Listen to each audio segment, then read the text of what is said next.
Halo, selamat berjumpa kembali. Senang bertemu Anda lagi. Oh iya, kali ini saya akan membahas konverter DC-DC bus. Apa sih alat ini? Pengatur tegangan DC, atau pengatur tegangan AC atau semacam dimmer, atau inverter, yakni pengubah tegangan DC ke tegangan AC. Do, re, mi, fa. Nah, konverter DC-DC bus adalah peralatan elektronik, power supply switching, do, re, mi, berguna untuk menaikkan tegangan DC. Nah, Ini adalah sebuah rangkaian konverter DC-DC bus pada saat switch on. Pada saat switch on, maka arus mengalir di sini, dan kemudian pada saat switch off, arus mengalir seperti ini. Kapan arus I2 mengalir? Ketika switch MOSFET off. Proses pensaklaran on dan off diatur oleh PWM sebagai berikut. Ketika PWM pada kondisi high, maka MOSFET on, dan kemudian ketika PWM dalam kondisi off, maka MOSFET itu off. Pensaklaran ini akan menghasilkan tegangan yang lebih tinggi. Jadi ini makin panjang, maka tegangan itu makin tinggi. Ini makin pendek, maka tegangan makin rendah. Serendah-rendahnya tegangan yaitu akan sama dengan tegangan inputannya, yaitu VD. Mengapa VD saya beri lambang baterai? Karena kan yang dipentingkan adalah nilai rata-ratanya. Karena tegangan baterai itu kan smooth, rata, tidak ada ripple. Bukan berarti tidak bisa dikasih ripple, misalnya masukannya ini penyarah setengah gelombang, bisa saja. Tetapi yang dimanfaatkan oleh konverter ini adalah nilai rata-ratanya. Maka pertanyaannya, ripple-nya jadi apa? Ripple-nya jadi panas pada komponen di dalam rangkaian ini. Kemudian terjadinya tegangan yang lebih tinggi di luaran. Yang dimaksud luaran di sini adalah itu karena perbandingan antara durasi pulsa high dan durasi T akan menghasilkan parameter data cycle, yaitu perbandingan TON dan T. Nah, kita sebut itu data cycle. Jika data cycle-nya makin tinggi, maka tegangan ini sangat tinggi. Jika data cycle-nya rendah, maka ini mencapai tegangan. Nah, tegangan yang dimaksud di luaran adalah tegangan rata-rata. Tegangan yang dimaksud dimasukkan adalah tegangan rata-rata.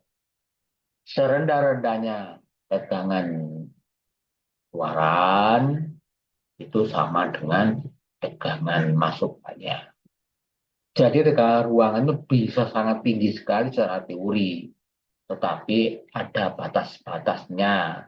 Mungkin bisa hanya 1,5 kali dari tegangan masukan, bisa hanya 2 kali dari tegangan masukan.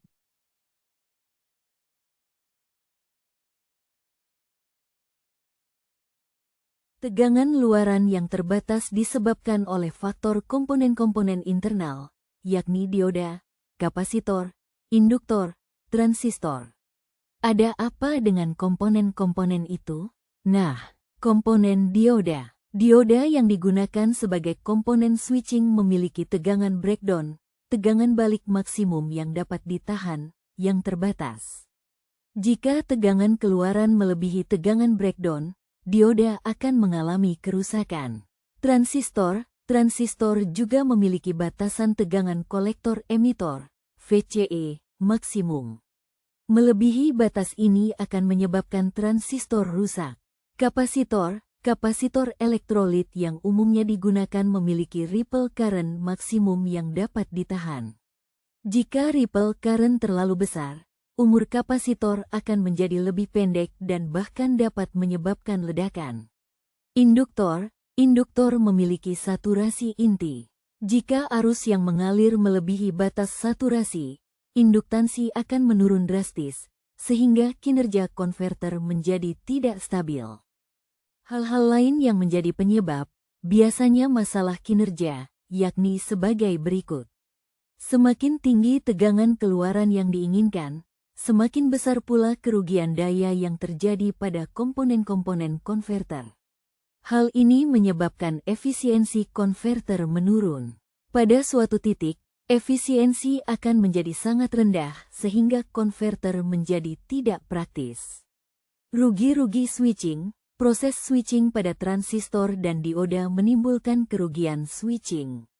Semakin tinggi frekuensi switching, semakin besar pula kerugian switching ini. Untuk mengurangi kerugian switching, frekuensi switching biasanya dibatasi. Desain rangkaian yang sederhana mungkin tidak optimal untuk mencapai tegangan keluaran yang sangat tinggi. Pertimbangan efisiensi, untuk mencapai tegangan keluaran yang lebih tinggi, biasanya diperlukan beberapa tahap konversi atau penggunaan komponen dengan spesifikasi yang lebih tinggi, yang dapat menurunkan efisiensi. Manfaat luaran konverter DC-DC bus sebagai berikut. Pasokan daya untuk perangkat elektronik. Banyak perangkat elektronik, seperti laptop, ponsel, dan perangkat wearable, memerlukan tegangan yang lebih tinggi dari baterai yang digunakan. Bus converter memungkinkan kita untuk mendapatkan tegangan yang dibutuhkan dari sumber tegangan yang lebih rendah. Manfaat berikutnya, pengisian baterai. Beberapa perangkat elektronik, terutama baterai lithium-ion, memerlukan tegangan pengisian yang lebih tinggi dari tegangan nominalnya. Bus converter dapat digunakan untuk menyediakan tegangan pengisian yang sesuai. Bus converter tepat juga untuk pengisian baterai, karena arus luaran bus converter beripel dan diskontinu. Manfaat berikutnya, efisiensi energi, pengurangan kehilangan daya. Dibandingkan dengan metode konvensional seperti transformator, bus converter umumnya memiliki efisiensi yang lebih tinggi, sehingga mengurangi kehilangan daya selama proses konversi. Manfaatnya berikutnya, ukuran yang kompak, integrasi dalam perangkat elektronik, bus converter dapat dibuat dalam ukuran yang sangat kecil, sehingga mudah diintegrasikan ke dalam berbagai jenis perangkat elektronik.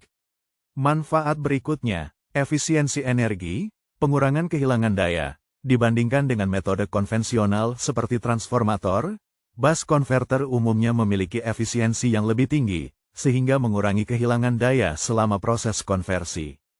Manfaat berikutnya, ukuran yang kompak, integrasi dalam perangkat elektronik, bus converter dapat dibuat dalam ukuran yang sangat kecil, sehingga mudah diintegrasikan ke dalam berbagai jenis perangkat elektronik. Manfaat berikutnya, fleksibilitas. Pengaturan tegangan keluaran bus converter dapat diatur dengan mudah melalui teknik modulasi lebar pulsa, PWM, sehingga memungkinkan kita untuk menyesuaikan tegangan keluaran sesuai dengan kebutuhan. Manfaat berikutnya, keandalan, umur pakai yang panjang, bus converter modern menggunakan komponen elektronik berkualitas tinggi yang dirancang untuk memiliki umur pakai yang panjang dan tahan terhadap berbagai kondisi lingkungan. Manfaat berikutnya, yaitu pada konteks aplikasi.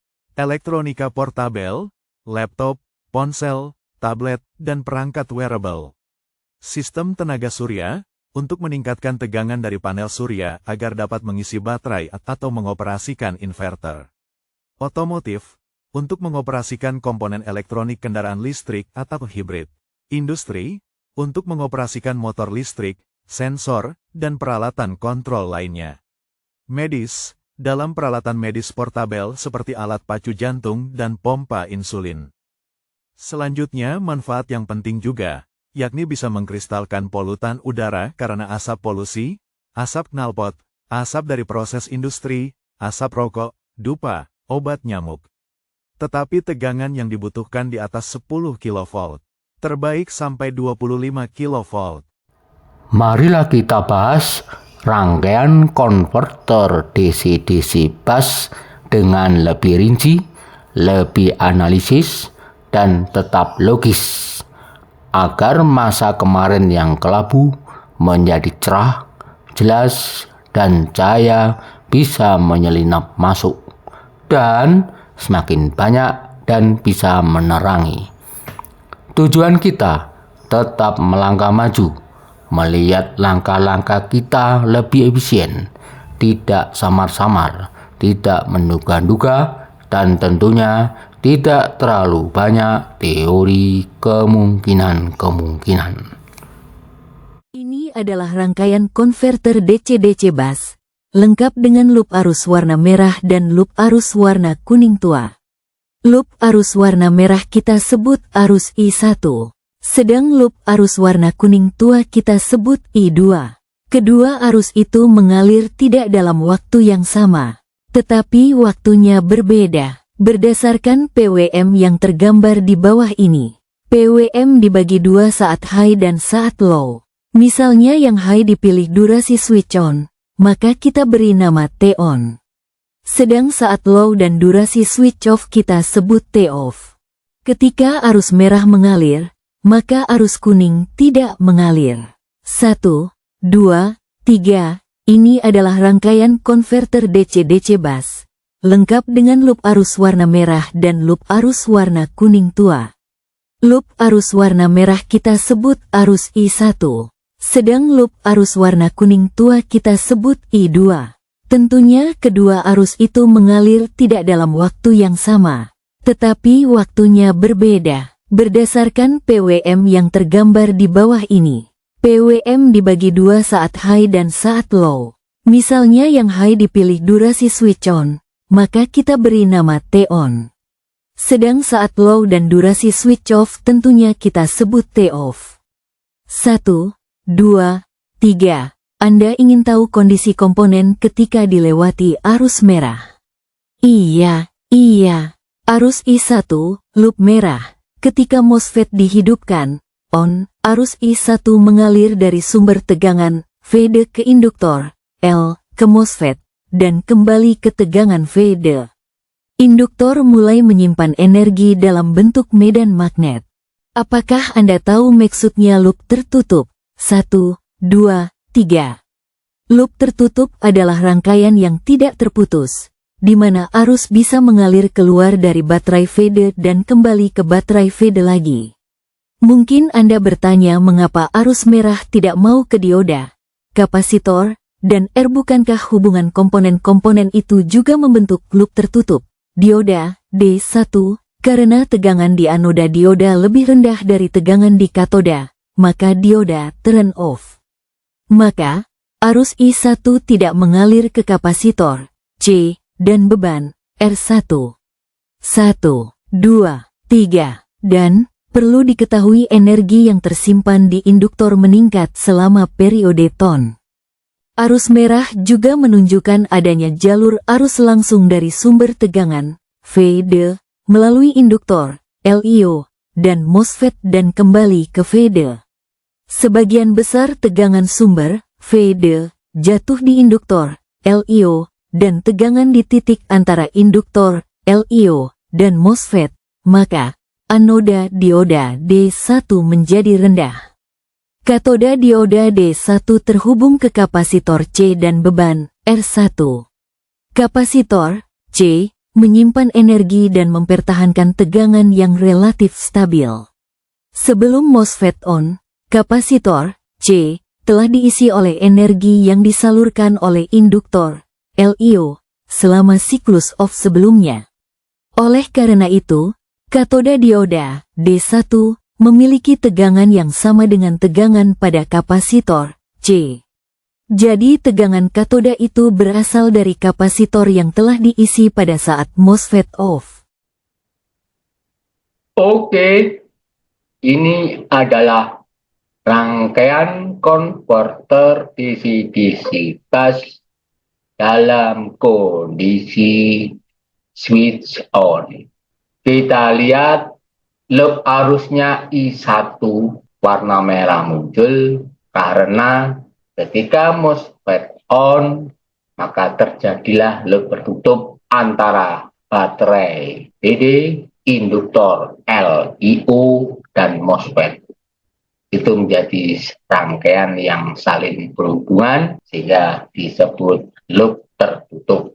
Maka dari sini bisa dimunculkan persamaan matematikanya. I1 masuk baterai melalui polaritas negatif, kita tulis saja seperti ini. Oke. Kemudian I1 masuk di LIO yang masuk di sini ada polaritas positif, maka tegangan PLIO juga positif. Kita tulis di sini, kita tulis di sini. Kemudian terjadi penambahan, yaitu min PD ditambah PL10.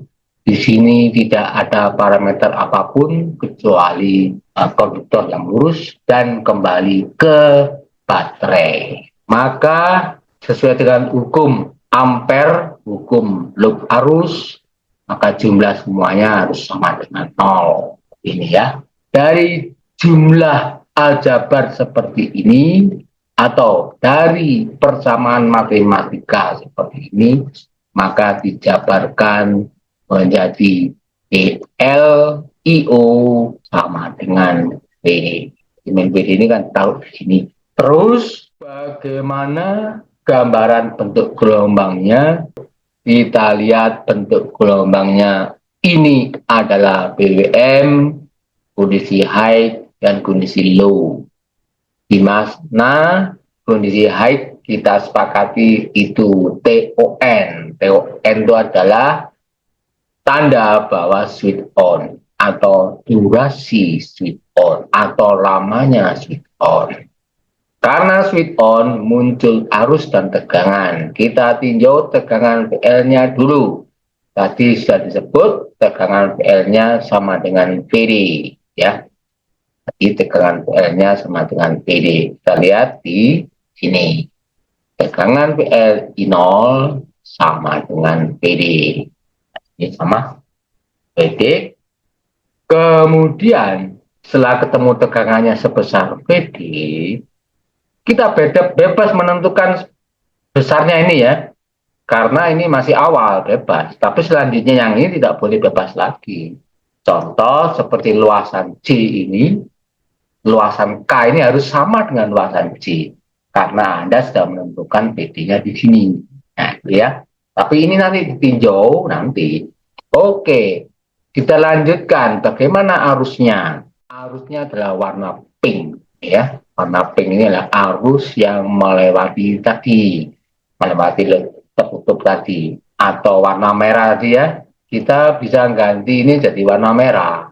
Kita ganti warna merah aja supaya sama dengan loopnya. Oke, iya, sama. Jadi arusnya adalah I1 dengan kemiringan 45 derajat. Ini adalah kemiringan yang sudah paling kecil. Tidak bisa lebih kecil lagi.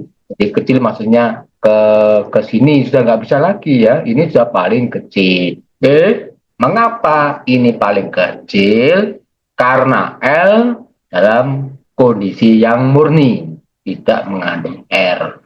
Kalau mengandung R, dia makin lama makin ini, makin kecil. Iya. Dan bisa saja tegak lurus. Seandainya R-nya sangat besar dan sudah tidak ada lagi unsur induksinya.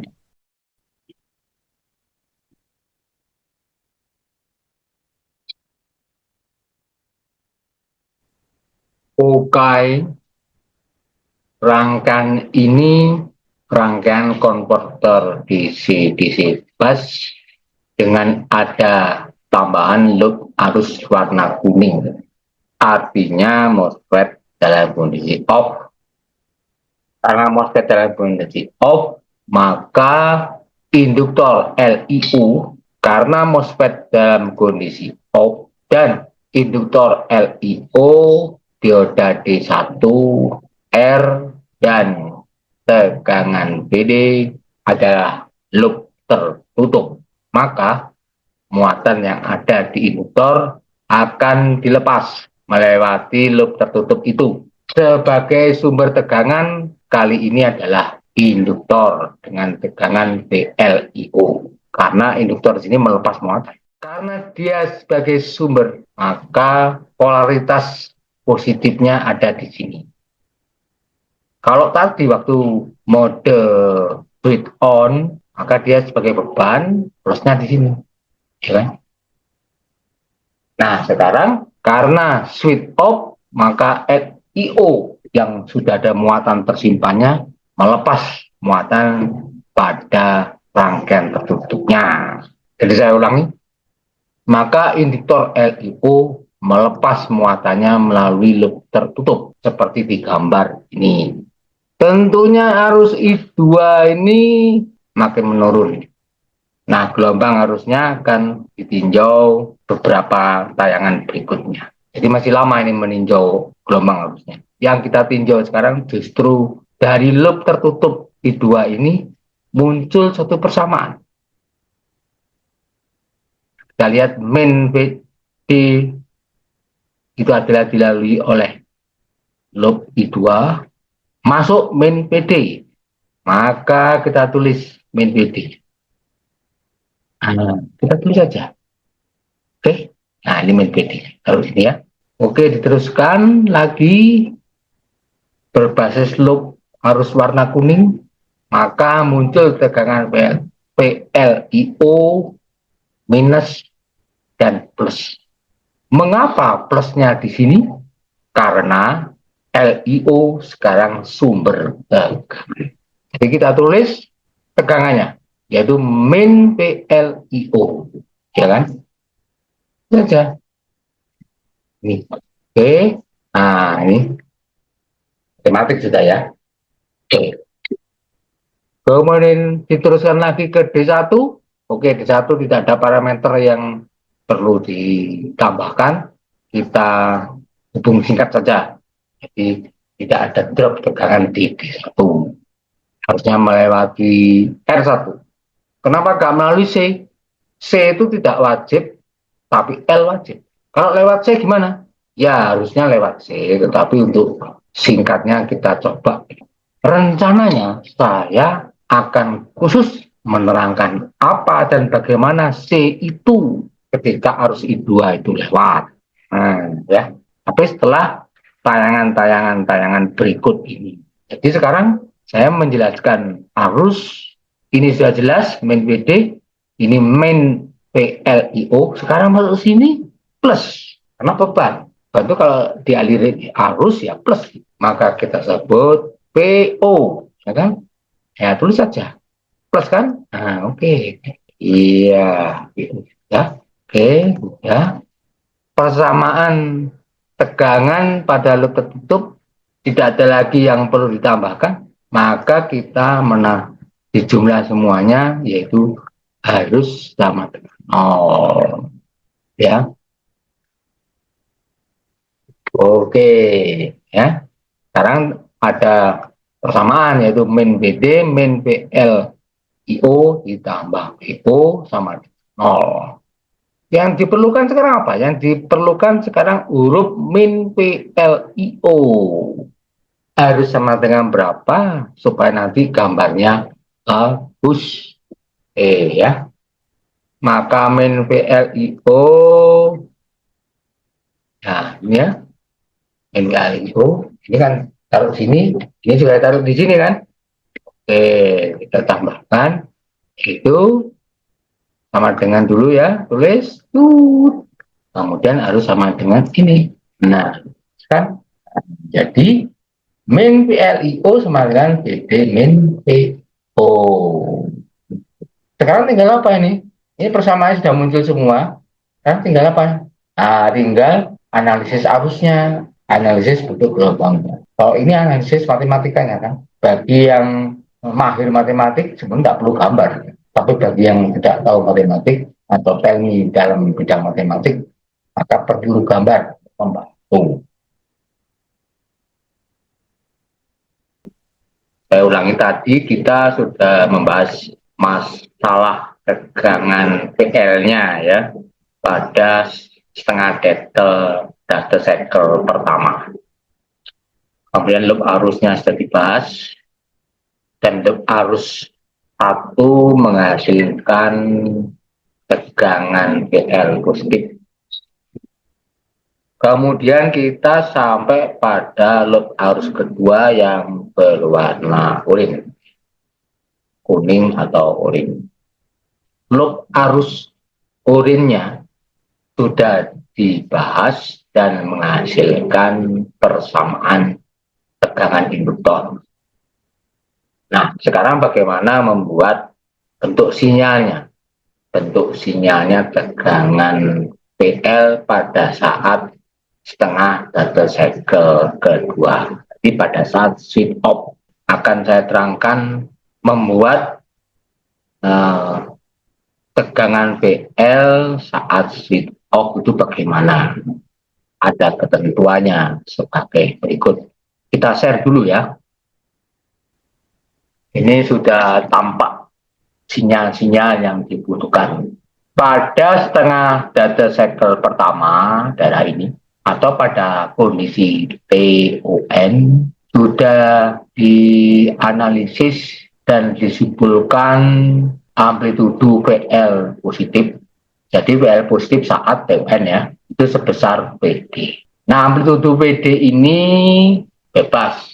Nah, pada kebebasan ini kita ukur lebarnya 1,25, satu angka ya. Kemudian tingginya dari sini tingginya itu 1,03. Kalau dikalikan luasnya itu, jadi ini luas J sama dengan 1,2875 ini. Kalau saya besarkan ya, 1,875. Nah, ini luasnya. Luasnya seperti ini, saya besarkan lagi. Iya. 1,8. Kemudian bagaimana membentuk tegangan PL negatif, yaitu saat switch off atau saat T off. Tentunya sesuai dengan gambar dengan amplitudo PD min PO sesuai dengan analisis loop arus oranye tadi ya. Tetapi apakah ini tepat? Kamu memilih PD min PO itu di sini. Apakah tepat? Maka kita tes dulu. Luasnya ini harus sama dulu. Nah, kita sudah tahu yang tidak bisa diubah-ubah adalah lebar ini. Lebar ini adalah 0,5. Jadi sesuai dengan PWM-nya. Lebarnya 0,5. Tingginya 1,53. Nah, tinggi 1,53 ini kalau dikalikan dengan 0,5 sebagai luasan K, nilainya adalah K sama dengan 0,75. Berarti ini salah. Jadi ini kurang panjang. Jadi ini tidak bisa diganggu-gugat lagi, tapi yang bisa diganggu-gugat adalah 1,53. Maka bagaimana kita bisa menentukan luasnya ini agar sama? Gampang. 0,50 kali seberapa tingginya PD min PO ini, tingginya min PO, agar luasnya sama dengan 1,2875. Ya, agar luasnya sama dengan 1,28. Maka untuk jelasnya kita mulai menghitung ya. Oke, kita mulai lagi membahas. Kita share lagi perhitungan matematikanya dari 0,50. Nah, ini kali kan? Kali itu harus diambil dari sini, Mas Bro. PDB. Apa itu PDBO? PDBO adalah amplitudo tegangan PL negatif sama dengan 1,28. 1,2875 itu apa? 1,2875 itu adalah luasan tegangan PLIO pada kondisi tegangan PLIO pada setengah data cycle pertama tadi. Kita ketemu ini, kita menuju ke solve. Ini di copy ya, ini di copy, kita kembali ke sini, ketemu ini langsung di copy, ya. Ini apa? Ini adalah yang mau dihitung. Ini adalah ini.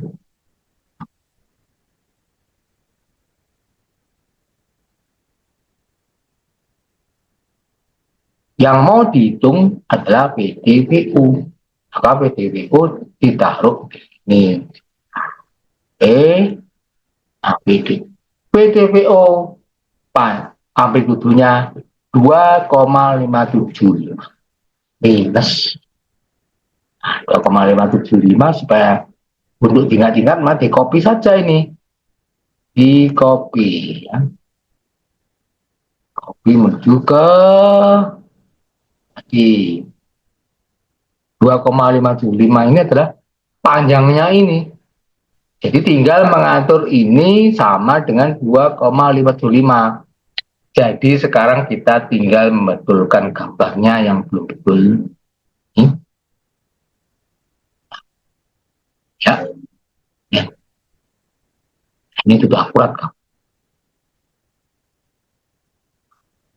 Jadi luasan K sudah pasti sama dengan luasan J.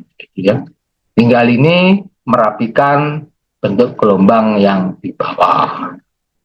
Tinggal ditaruh di bawah, ya. Oke. Jadi sekarang penunjukan sinyal VL-nya sudah benar. Jadi sinyal VL dalam kondisi positif yaitu PD sini dan kondisi VL negatif yaitu luasan K ini dengan amplitudo yang tadi sudah dihitung sudah benar. Benar ini menunjukkan apa? Luasnya K harus sama dengan J. Ini sudah benar. Ini adalah besar PD min. Jadi kalau mau dibaguskan lagi ya ini harus dikasih terminal-terminal ini. Nah, di luas K harus sama dengan J dan ini sudah tergambar dengan. Nah ini sudut apa ini? Sebenarnya ini nanti sudut arus. Tidak diterangkan untuk yang ini, diterangkan untuk membuat arus nanti di sini. Apa harus begini-begini? Tunggu tayangan berikutnya.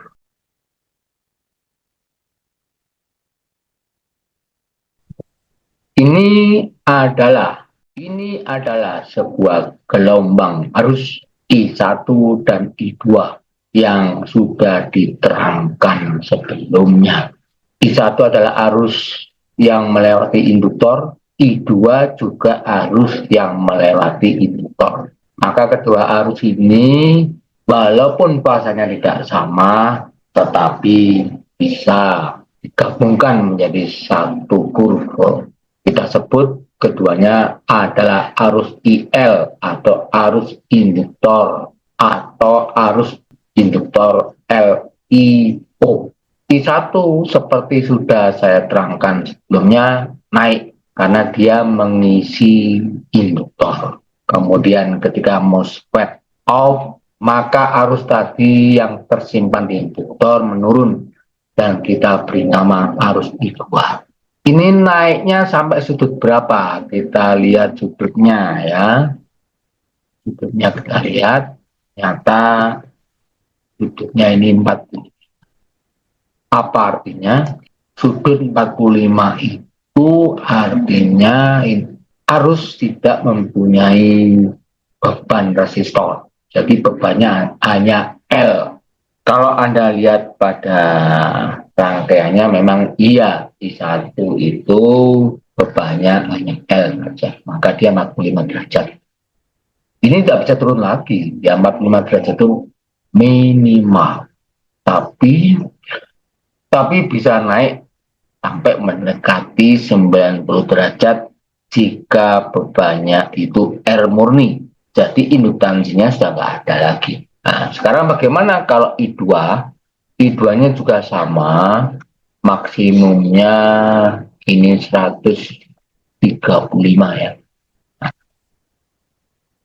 Ya, 135 ya, maksimum.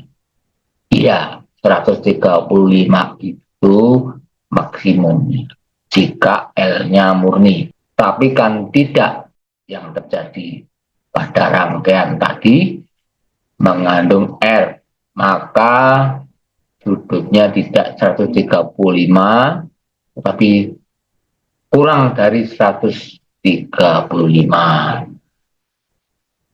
Nah, seperti ini, kita lihat di sini kurang dari 135. Karena apa? Karena mengandung R. Kalau R-nya besar gimana? Kalau R-nya besar malah makin lama makin lurus, bisa saja segini. Bisa saja. Kalau misalnya kurang dari segini gimana? Nah, ini adalah kecenderungannya. Kecenderungannya ini sampai menyentuh nol begini. Ini. Nah, tapi kalau menyentuh pas di sini, pas MOSFET mau on lagi, maka dia segera diisi oleh ini. Segera diisi oleh I1 lagi. Kalau frekuensinya atau ya T-nya itu pas, berarti di sini mengapa sampai terjadi begini? Karena nilai rata-ratanya turun. Kenapa turun? Karena bebannya, karena R dari bebannya itu tinggi. Kalau R dari bebannya itu rendah, maka arusnya besar. Kalau arusnya besar, dia sampai ke sini, sampai 4. Kalau arusnya besar banget, maksimum ya ini kalau maksimum. Kalau besar banget ya, ini. Nah, maksimumnya 135. Jadi begini, kalau besar banget jadi begini. Sudah nggak bisa besar segini lagi, ya. Sudah nggak bisa lurus begini, nggak bisa. Itu karena L-nya masih aktif, indukansinya masih bisa isi. Kalau indukansinya sudah tidak mengisi, jenuh, dan itu tidak dikehendaki, maka lurus saja. Nah, bisa lurus. Itu kalau R-nya jenuh, ya. Tapi itu tidak dikehendaki dalam pengoperasian konverter. Jadi pengoperasian konverter itu harus kurang dari 135, maksimum 135 derajat. Kalau misalnya arus rata-ratanya menurun, itu bagaimana? Contoh arus beban menurun. Ya, kita lihat, kalau contoh arus beban menurun, kita lihat tayangan berikut ya. Kita lihat yang ini, bagaimana saya akan menunjukkan arus beban menurun. Berarti semuanya menurun. Semuanya menurun. Kalau sudah menurun banget segini gimana? Nah, ini namanya discontinue. Nah, itu sangat tidak benar. Sangat tidak dikehendaki.